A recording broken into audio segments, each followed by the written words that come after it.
Au nom d'Allah, le tout miséricordieux, le très miséricordieux. Permettez-moi de vous transporter dans un récit qui traverse les siècles, une histoire gravée dans la mémoire spirituelle de l'humanité. C'est l'épopée d'un homme dont le Créateur a honoré la mémoire en lui consacrant une sourate complète dans le livre sacré. Mais qui était véritablement cet être d'exception? Les traditions racontent qu'il aurait découvert les mystères d'une existence prolongée, bien que ce savoir lui ait coûté de nombreuses épreuves. Son parcours terrestre demeure l'un des plus fascinants témoignages de persévérance spirituelle jamais transmis. Imaginez un enfant venant au monde dans les fers de la servitude, qui conquiert sa liberté pour se retrouver ensuite enchaîné à 4 reprises différentes, s'évadant miraculeusement à chaque occasion. Sa rencontre avec le prophète David marque le commencement d'aventures spirituelles extraordinaires. Les chroniqueurs affirment qu'il aurait parcouru plus de 1000 années terrestres. Quels furent donc les arcanes de ce maître spirituel incomparable? Dans ce récit approfondi, nous explorerons l'existence complète de Luqman, depuis ses premières respirations jusqu'à ses derniers instants de sagesse. Bienvenue sur un espace dédié aux récits inspirants, où nous perpétuons la tradition de narrer les vies des prophètes et des saints. Si ce voyage spirituel résonne en vous, pensez à rejoindre notre communauté Lumière Plus pour ne manquer aucune de ces histoires lumineuses qui nourrissent l'âme. Comme l'enseignait le prophète Mohammed, celui qui oriente autrui vers une action vertueuse reçoit une récompense équivalente à celle de l'auteur de cette action, comme les origines dans les terres ardentes. Remontons le fil du temps jusqu'au XIe siècle avant l'ère commune, dans la haute vallée du majestueux fleuve, là où ses eaux se fragmentent en d'innombrables bras nourriciers. Cette contrée que nous nommons aujourd'hui la région soudanaise et le sud égyptien portait alors l'appellation de Kouch ou Nubie. Territoire de paradoxes saisissants, où l'or et l'ivoire côtoyaient les conflits perpétuels et les chaînes de l'asservissement.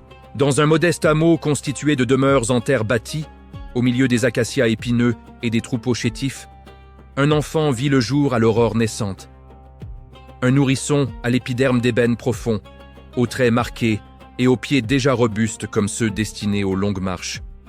On le prénomma Luqman, son géniteur, Bara, était un homme vigoureux, réduit en esclavage, suite à une incursion militaire égyptienne.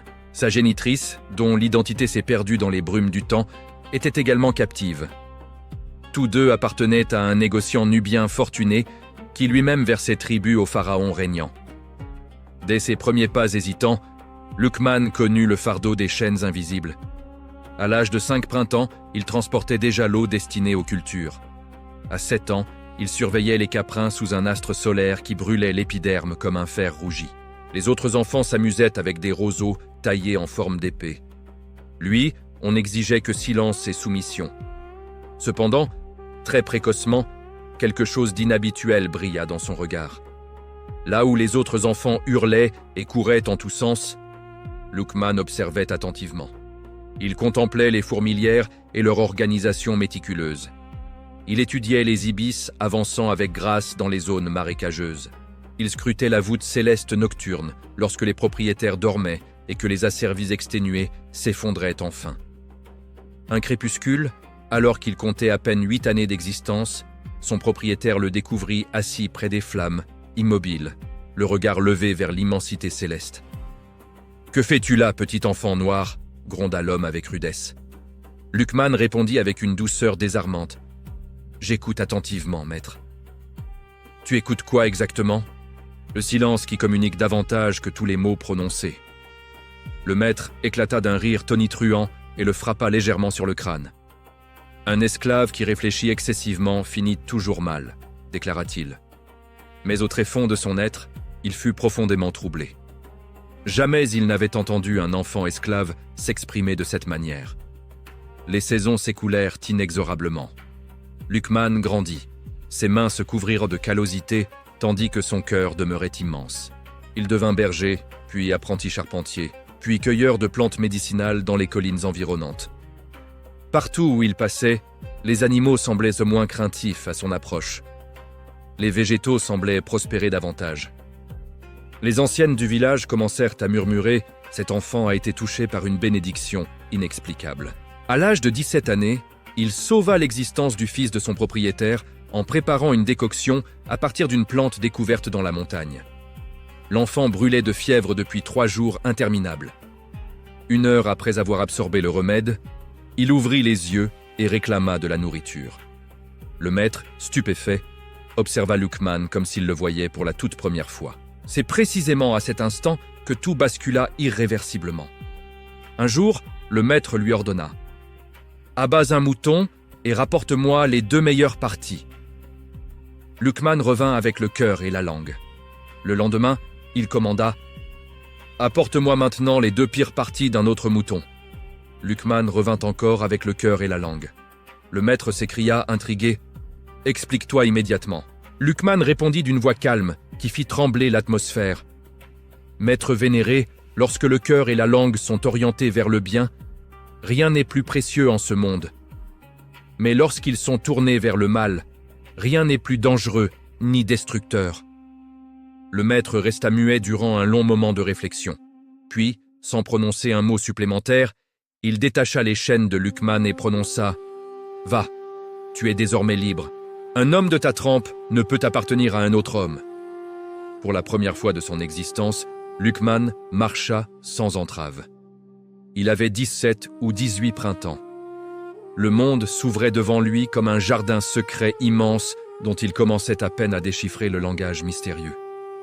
Mais il ignorait encore que cette liberté toute neuve allait être éprouvée plus cruellement encore. Si ce récit touche votre cœur, si vous souhaitez découvrir la suite de ces épreuves extraordinaires, pensez à rejoindre notre communauté sur Lumière Plus, où nous partageons régulièrement ces histoires qui illuminent l'esprit et élèvent l'âme. Les épreuves de la liberté. Retrouvées. Lorsque Luqman quitta le domaine de son ancien propriétaire, il ne possédait qu'une tunique élimée, un bâton de berger et un petit sac contenant 7 dattes desséchées. Il marcha vers le nord en longeant le fleuve majestueux pendant 40 jours et 40 nuits.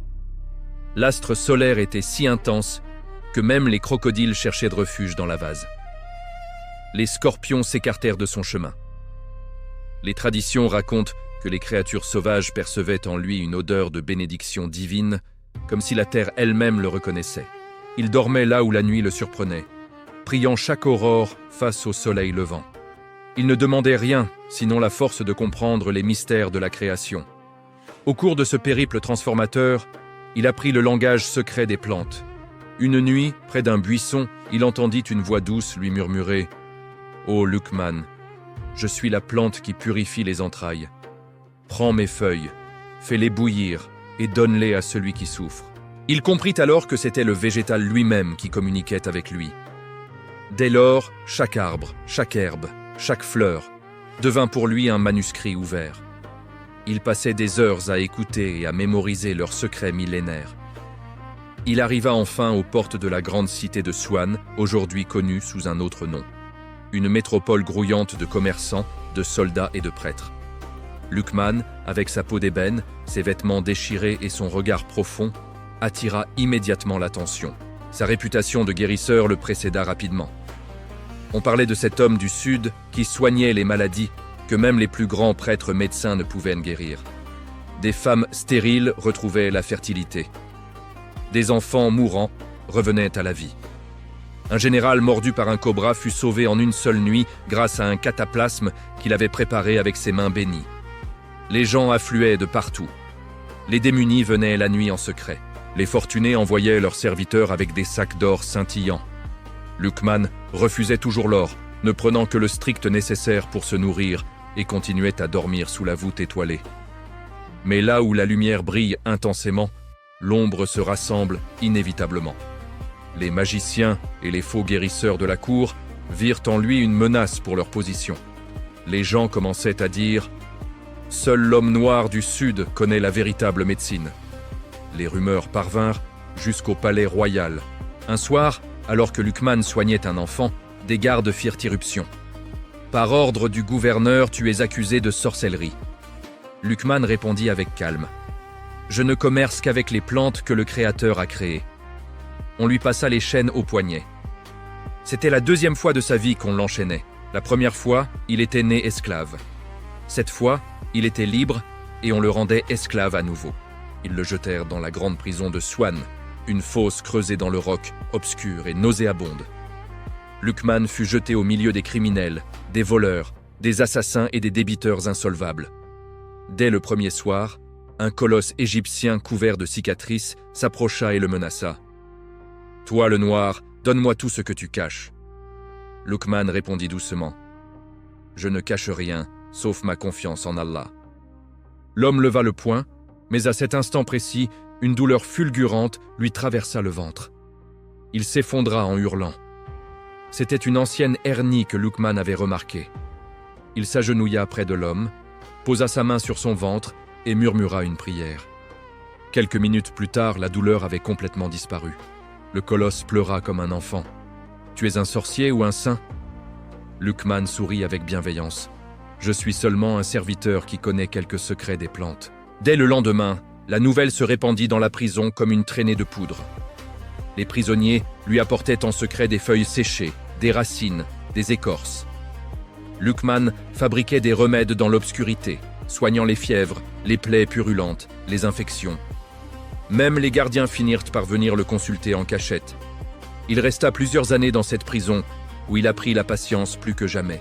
Il disait « La prison du corps n'est rien comparée à la prison du cœur qui oublie Allah. » Un jour, le gouverneur de Swan tomba gravement malade. Les prêtres médecins avaient tout essayé en vain. Une servante murmura alors à l'oreille de l'épouse du gouverneur. « Il y a dans la prison un homme noir qui guérit ce que personne ne peut guérir. » Désespérée, elle envoya chercher Luqman. On le sortit de sa fosse, on le lava, on le vêtit de lin blanc immaculé. Le gouverneur gisait là, le corps gonflé, la peau jaunâtre. Luqman l'examina attentivement et demanda de l'eau pure, du miel sauvage et une plante rare. Un messager partit au galop et revint 3 jours plus tard. Luqman prépara le remède toute une nuit en récitant les noms divins. Le lendemain, le gouverneur but la décoction. Le soir même, il se leva. 3 jours après, il marchait dans son jardin. Stupéfait, le gouverneur lui demanda « Que veux-tu en récompense ?» Luqman répondit « Je ne veux que ma liberté et celle de tous les prisonniers malades que j'ai soignés. » Le gouverneur éclata de rire. « Tu es fou, mais un fou béni. Va, tu es libre et prends avec toi ce que tu veux. » Ainsi, Luqman sortit de prison avec 42 hommes et femmes qu'il avait guéris. C'était la 2e fois qu'Allah le libérait miraculeusement. Notre communauté Lumière Plus partage régulièrement ces récits qui rappellent la puissance de la foi et de la patience. Si ces enseignements résonnent en vous, rejoignez-nous pour ne manquer aucune de ces histoires inspirantes. Les années. Auprès du prophète David. Après avoir libéré ses compagnons, Luqman décida de voyager vers la Palestine. Un soir, près de la mer Rouge, une caravane de marchands le croisa. Le chef, un homme cruel, s'écria en le voyant. « C'est lui, c'est mon esclave en fuite !» Ses gardes se jetèrent sur Luqman. On lui passa une corde au cou et on le battit violemment. Luqman aurait pu se défendre, mais il se tut, se rappelant que la sagesse consiste parfois à se taire quand le monde hurle. Il accepta cette 3e chaîne. Pendant 3 années, il servit comme le plus humble des esclaves. Chaque nuit, il priait, et on raconte que même les chameaux cessaient de ruminer pour l'écouter. Un jour, l'épouse de son maître tomba gravement malade. Se rappelant que son esclave avait sauvé un gouverneur, il fit amener Luqman, toujours enchaîné. Luqman la soigna en 7 jours. Quand elle se leva, elle dit à son mari « Cet homme n'est pas un esclave, c'est un ami d'Allah. » Pour la première fois de sa vie, le maître cruel eut honte. Il s'agenouilla devant Luqman. « Je t'ai humilié et tu as sauvé la femme que j'aime. Demande-moi ce que tu veux. » Luqman répondit « Je ne veux que ce qu'Allah m'a déjà donné, la liberté de marcher vers lui. » L'homme pleura et le libéra, lui offrant 10 chameaux chargés de provisions. Luqman n'en prit qu'un avec un peu de nourriture et repartit. C'était la 3e fois qu'Allah brisait ses chaînes. Cette nuit-là, seul dans le désert, une voix du ciel lui parla. « Ô Luqman, tu as été enchaîné 3 fois et 3 fois je t'ai libéré. Désormais, aucune chaîne humaine ne pourra plus te retenir. Va vers la terre des prophètes. Là, tu rencontreras mon serviteur David. » Luqman pleura de joie, comprenant que ces épreuves n'avaient été que des écoles préparées par Allah pour faire de lui l'un des plus grands sages de l'humanité. Après des années de voyage, cet homme au visage d'ébène et au cœur de lumière arriva enfin à Jérusalem. Il était âgé de 38 années. C'était l'époque glorieuse du roi prophète David, celui qui avait vaincu Goliath par la grâce divine. Luqman marcha 40 jours à travers la Palestine, sentant l'héritage des prophètes sous ses pieds. Arrivé aux portes de la ville sainte, il n'avait qu'un seul désir: écouter les psaumes récités par la voix magnifique de David. Les gardes le laissèrent entrer car le roi accueillait tous les chercheurs de vérité. Lorsque leurs regards se croisèrent, un lien instantané se forma. David reconnut en Luqman le sage annoncé dans ses rêves. « Entre, ô sage parmi les sages », lui dit-il. Luqman s'assit à sa droite et devint son plus proche confident. Il ne prit jamais de titre officiel. Il était simplement l'ami du roi, un ami dont la sagesse guidait le royaume. Chaque matin, ils marchaient ensemble dans les collines. David chantait les louanges divines et Luqman écoutait. Un jour, Luqman entra dans l'atelier de David et le vit accomplir un prodige. Le prophète façonnait le fer chauffé à blanc à main nue comme de la pâte molle, tissant des anneaux pour créer une tunique de métal. C'était la toute première cotte de maille. Luqman, brûlant de curiosité, choisit de se taire et d'observer pendant des heures. Quand David eut terminé, il enfila l'armure légère et indestructible. Il frappa sa poitrine avec son épée, mais la lame glissa sans laisser de marque.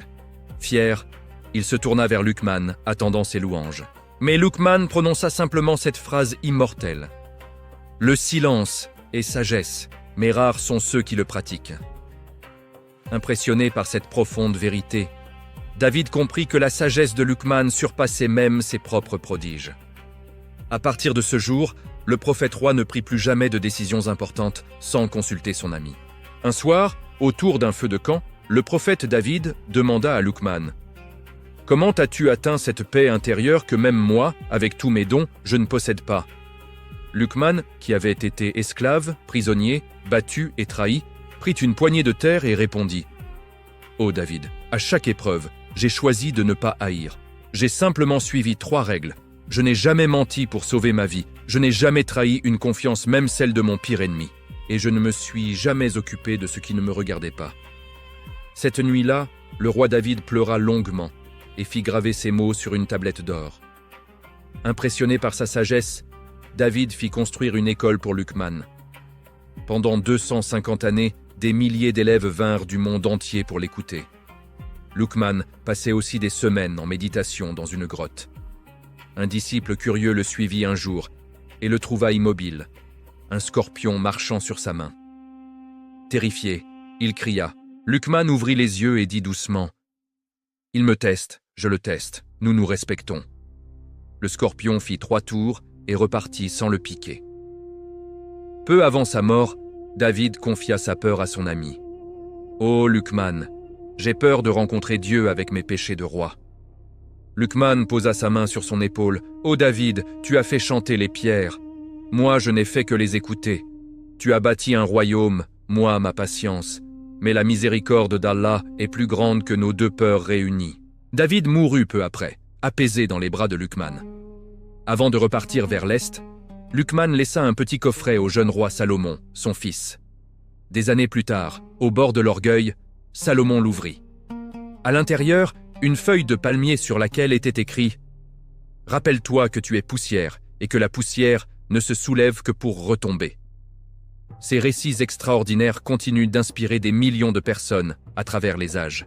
Sur Lumière Plus, nous explorons régulièrement ces histoires qui nourrissent l'esprit et fortifient la foi.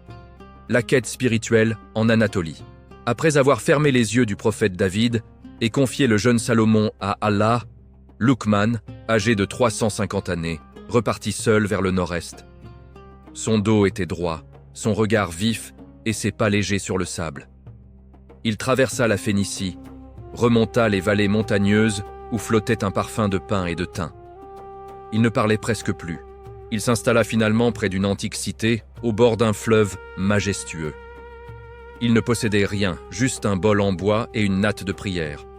Très vite, les malades affluèrent de partout. Luqman soignait tout le monde sans jamais accepter d'argent. Il disait « Le remède vient d'Allah ». Pendant 3 années, il vécut comme le plus humble des serviteurs, sans jamais révéler son identité. Un soir, la fille unique d'un riche marchand tomba gravement malade. Aucun médecin ne put la sauver. Désespéré, le père fit venir ses esclaves pour qu'il prie. En voyant Luqman, l'enfant murmura « L'homme noir, il sent la pluie et le miel ». Luqman posa sa main sur elle, pria Allah et prépara une simple décoction de plantes. Le lendemain, la petite fille courait dans le jardin. Le père tomba à genoux, réalisant son erreur.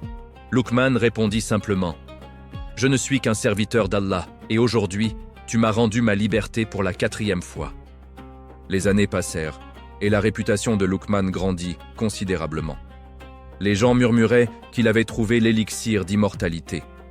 En réalité, il cherchait le secret d'une vie longue et utile pour servir l'humanité. Un jour, une petite fleur bleue lui parla et lui révéla la formule qui donne 1000 ans de vie. Luqman nota tout précieusement dans un cahier. Alors qu'il rentrait chez lui en traversant un vieux pont, un vent soudain et violent se leva. Le cahier s'ouvrit et ses pages s'envolèrent, emportées par les eaux du fleuve. Luqman tenta de les rattraper en vain. Assis sur la berge, il regarda le ciel et sourit. « Ô Allah, tu m'as donné la science, puis tu me l'as reprise. Je comprends. La science véritable n'appartient à personne. Elle passe de main en main comme le vent. » Il ne rechercha plus jamais l'élixir et il vécut encore 400 années sans lui, partageant sa sagesse avec tous. Luqman consacra ses derniers siècles à enseigner, à soigner les malades et à planter des arbres. Pour chaque enfant qui naissait dans son village, il plantait un olivier. Aujourd'hui encore, on peut voir des oliviers plusieurs fois millénaires que l'on appelle les oliviers de Luqman. Il a toujours refusé qu'on lui construise un mausolée.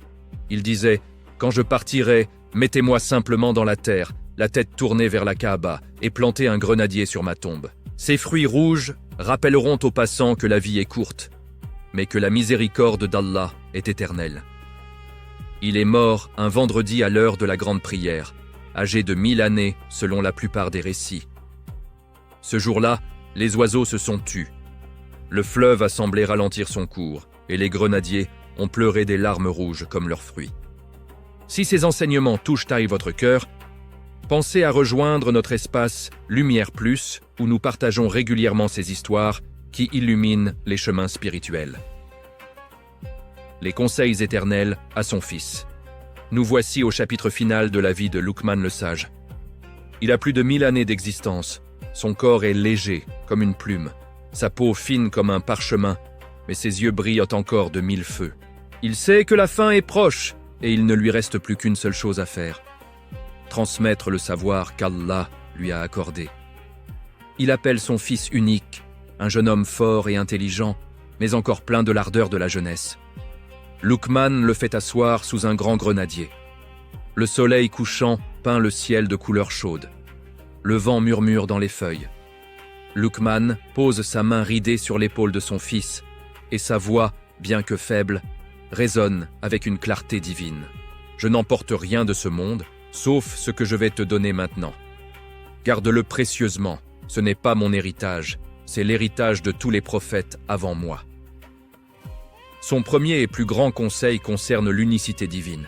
Certes, l'association à Allah est une injustice énorme. Pourquoi commencer par là? Parce que l'unicité d'Allah est la racine de tout. Peu importe les prières ou les aumônes, si une poussière d'association entre dans le cœur, tout est perdu. Puis il enchaîne sur la reconnaissance envers les parents. Nous avons commandé à l'homme la bonté envers ses parents. Sa mère l'a porté subissant faiblesse sur faiblesse. Luqman rappelle à son fils la dette immense que nous avons envers nos parents et surtout notre mère.